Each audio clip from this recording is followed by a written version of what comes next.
at it again. Welcome back to Headlight Headlines, your daily automotive podcast. I'm your host, Clayton, and I'm so glad to have you all here today.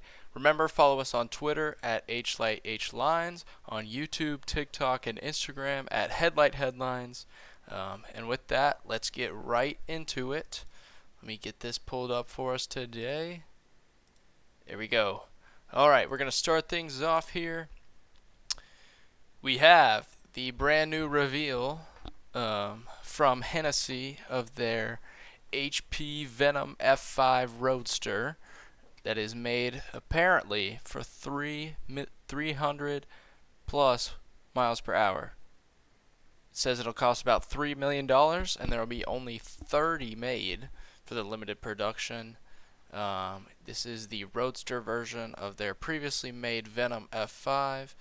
And apparently it's going to be the fastest cabriolet in the world. It has a lift-off carbon fiber targa panel, so they got some minimal weight penalty with that, like it says. But $3 million is pretty expensive. This shot is really cool looking.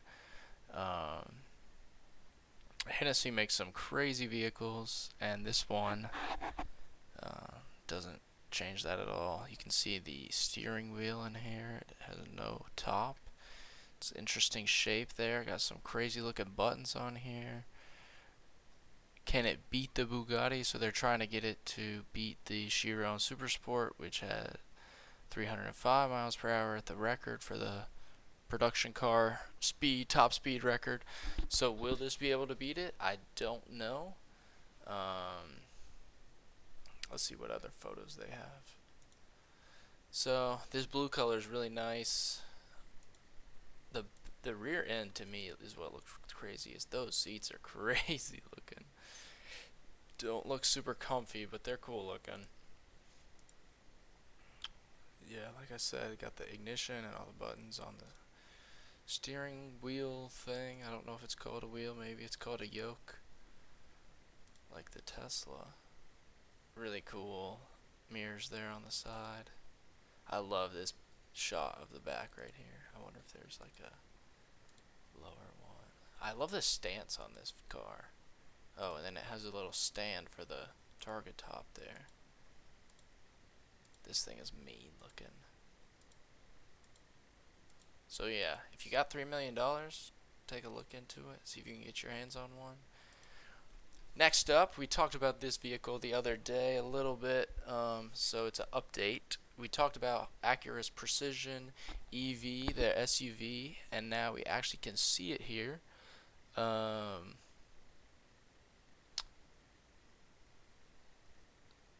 So, this interior is really weird looking, as you can see.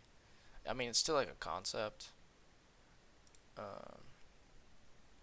But yeah, it looks kind of crazy at first glance.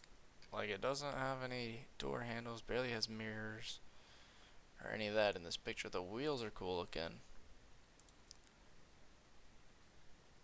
It looks very aerodynamic, but like, what is that? Is that a steering wheel? Thought that Hennessy steering wheel was weird? No, this is weird. And then it's got like a little screen looking things over here. I mean, it looks cool. Looks real cool. There you go. Now it's looking red. Will this be the next Acura MDX? Potentially. But yeah, they've got a video out. Very odd looking. Very angular. But also interesting. I'm interested to see, like, typically concepts don't necessarily translate all the way into the actual production vehicle, so I'll be interested to see what this ends up looking like here once it actually comes out. I believe it said like 2025 on the last thing we looked at the other day. 2024. Okay. Yeah. So yeah, cool thing from Acura. We'll see what it comes into here in a couple years. Next up, some interesting news from Tesla. They had talked about this before in the past, but they're kind of reiterating it, making sure nobody forgot what they're trying to do. So Tesla might finally let non-Tesla owners use their superchargers soon. So like currently, Tesla superchargers can only be used by Teslas, but they have said that they're going to change this in the future to let other EVs be able to use their supercharger stations. So, like it says, they discussed this before in 2021. It still hasn't really come out yet, but through their Tesla app, they have a new thing about memberships for non-Tesla owners. So this is what it says. There are two plans, pay as you go, and then a 99 cent a month membership. But then apparently they took this down. They're saying the 99 cent thing probably isn't actually correct, and that's why they took it down. But like, this proves that they're getting ready to somewhat soon roll this out. So if you don't have a Tesla but you have an EV, hopefully here soon you'll be able to use those Tesla superchargers. And then next we've got from Volvo the update to their lineup for 2023. So Volvo doesn't have too many cars like they used to anymore. They're getting ready to transition into EVs, but here we've got some pictures and discussion about the new refreshes. So this is the S60. They're a sedan. The wheels I don't really like. They're weird. I'm a big fan of Volvo, especially the S60. S60R from the early 2000s is an incredible car. I would love to have one. I've always loved how they look. They have the S60 Polestar. We talked about that yesterday. That car I love too. The interior is really nice. I heard this screen. I know when it first came out I really liked it, but now it's definitely getting a bit dated. It is a plug-in hybrid. They say it lacks refinement. They're saying the Polestar version isn't sporty enough, which I kind of agree, and the infotainment needs improvement. So yeah, it looks good, but then we got the V60, the wagon,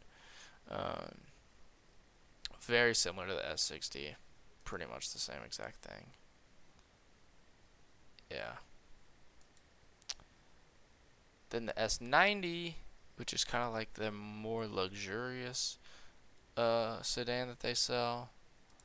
It looks okay. You can't really see much in this image, but it looks okay. Uninspiring driving dynamics, loud cabin, yeah. So yeah, very minor updates from Volvo, but still some interesting updates. Don't like the wheels. That's pretty much my main takeaway. Then we got another update, kind of. We talked about this. We talked about Cadillac's small SUV that they were coming out with. Not the Lyric, but the other one that didn't have a name with it. We talked about this name in that section, the Celestiq, and apparently this is the prototype that's seen on the road, which I think this looks crazy. It looks like some sort of hatchback wagon type of deal going on here. It's really long. Like, it's crazy long. They're saying this is going to come out in 2024. I like how the camo is like blue and white. That's really interesting. Let's see what other pictures they got of it. Yeah, it's like really camouflaged. And they're saying they expect it to be really expensive.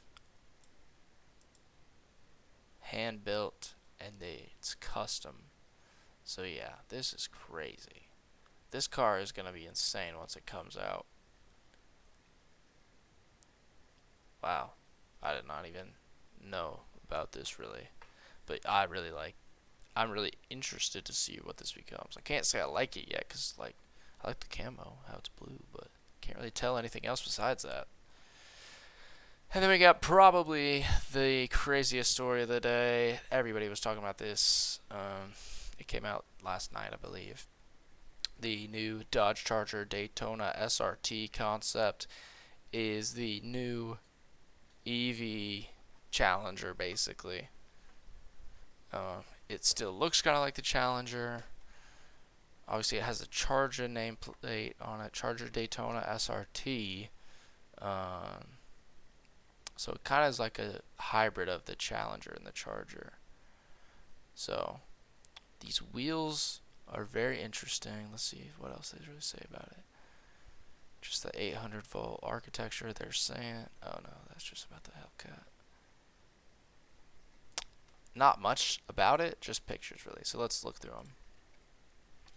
It looks really cool. This whole like lighting situation in the front, how it's like real modern, but also that classic Dodge feel. Look at how it's aerodynamic like that in the front. I mean, it's cool. I'm not a big Dodge person, so like I don't really care that much, but the wheels are terrible. The brakes look pretty big though. Carbon fiber, whatever that is. Fratonic. But yeah, apparently the airflow through there. Very interesting. Sounds like it's kind of controversial on whether or not people like it. I think it's okay. Not the craziest thing. But hey, who knows? Could be really cool when it comes out. But yeah, that's all I got for y'all today. Remember, check us out on Twitter at HlightHlines, on Instagram, TikTok, and YouTube at Headlight Headlines. And with that, I will see y'all tomorrow. Peace.